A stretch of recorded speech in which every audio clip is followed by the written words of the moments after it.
이루어져야 되는 바로 그 존재입니다. 내 아들로만 끌어안지 말라는 것입니다. 내 아들을 통하여 하나님의 영광이 되도록 모리아 산까지 데리고 올라가라는 것입니다. 하나님 앞에 바친 바 되라고 하는 것입니다. 이게 교훈입니다. 두 번째,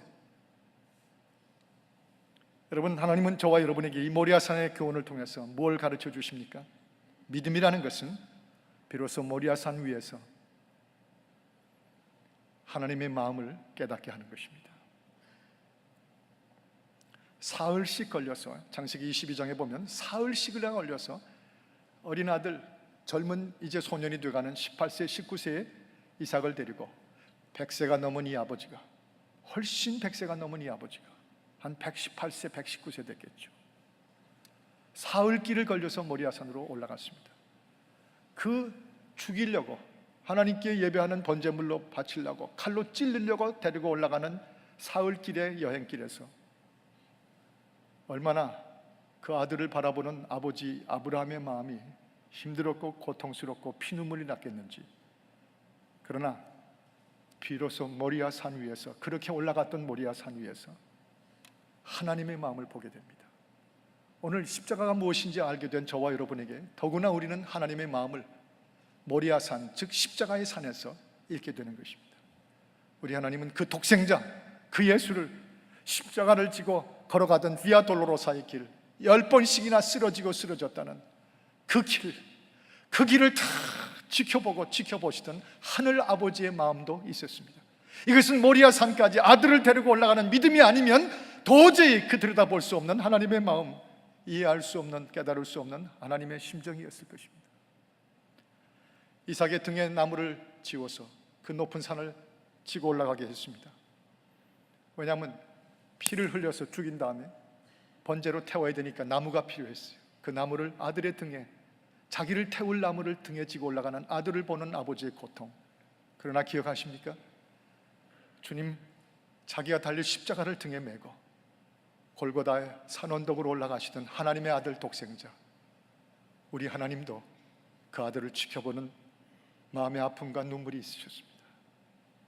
거기서 비로소 모리아산에 오르지 않고는 하나님의 그 마음을 우리가 이해하지도 들여다볼 수도 없습니다.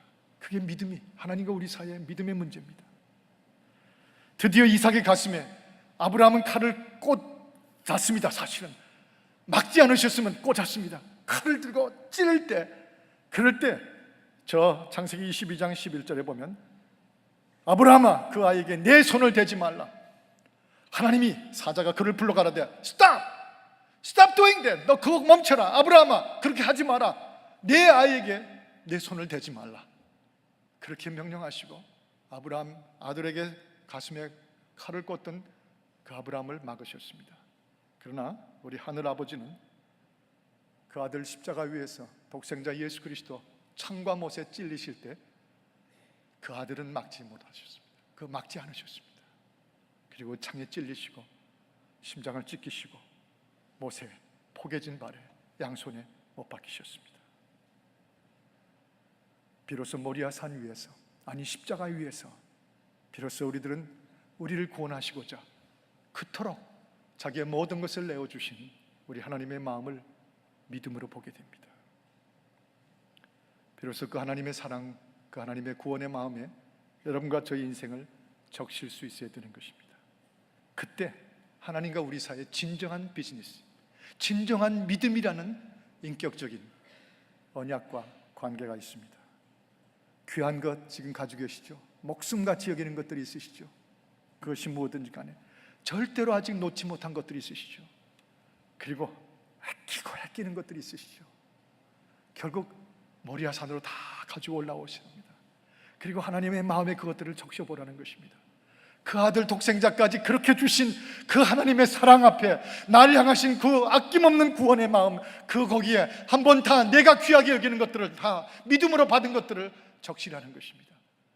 그래서 여호와 이레로 그것이 내 것이 아니라 하나님의 것으로 새롭게 되라는 것이죠. 그러지 않으면 우리는 하나님의 것을 받아놓고 또 하나님의 것을 도둑질하는, 하나님의 것을 믿음으로 받고도 하나님께 쓰지 못하는 도둑놈들이에요. 그 뜻이 들어가 있어요. 제가 어느 도시에 부흥 집회 갔다가 이런 예화를 든 적이 있습니다. 여러분, 제가 옛날에 신학교 다닐 때 파트타임 잡으로 또는 때로는 방학 때 같은 때 풀타임 잡으로 뛰면서 와치 리페어 잡을 했었습니다.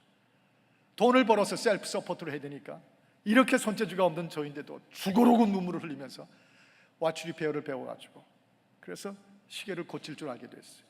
그래서 상당한 돈을 벌어가지고 셀프 서포트를 하고 우리 아들 세진이 우유도 다 그걸로 먹였습니다. 근데 시계라는 게 지금은 다 디지털 시계지만 그 당시 주로 시계들은 그 롤렉스 같은 거, 오미가 같은 거 뒤에 뜯어보면요, 아무리 스위스의 천재들이 정교하게 만든 시계라 할지라도 다 그 안에가 먼지가 낍니다. 말팡션이 생깁니다.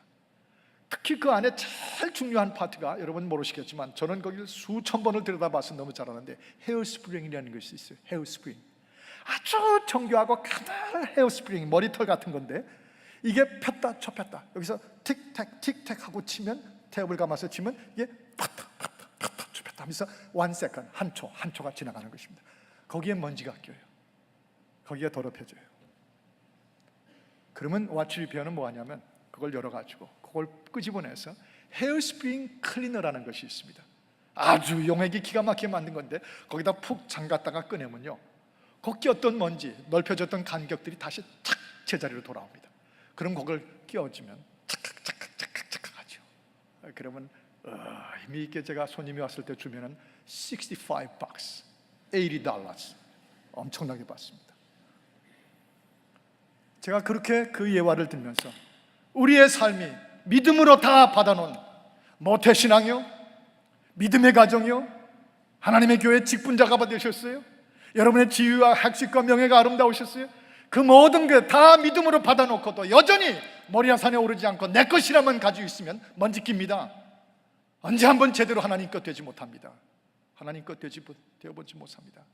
그런데 그 헤어스프링을 적시듯이 하나님의 사랑의 마음에 적셔놔서 다시 제대로 해야 됩니다. 하나님의 뜻대로 움직여야 됩니다. 그렇게 설교를 했습니다. 여러분, 참 얼마나 좋은 예화입니까? 그런데 문제는 그날 그 교회에서 집회 한 끝난 다음에 저 밖에서 성도들하고 악수를 하는데 할머니 한두 분이 나오시다가 시계를 끌으시더니, 목사님 제 시계 좀 고쳐주시죠. 저 어떤 때는 죽겠어요. 정말 미치고 환하겠어요. 지금 그게 시계입니까? 주제가 시계예요. 여러분과 저의 삶이에요. 우리의 믿음이 적셔져야 돼요. 거기 담가서 우리 위해서 그 독생자까지 말리지 아니하시고 우리 위해 살리기 위해서 창과 못에 찔리기까지 지켜보셨던 하늘 아버지의 우리를 향하신 구원의 마음에 담가야 돼요. 이건 미사여구가 아닙니다. 이것은 믿음에 대한 본질입니다.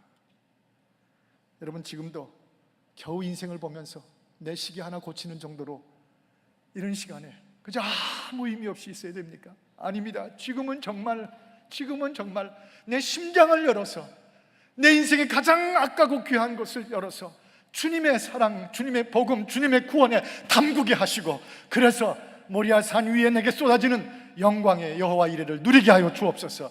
그런 자리까지 가야 믿음입니다. 이 믿음이 우리 모두의 것이 되기를 주의 이름으로 축복합니다. 기도하십시다.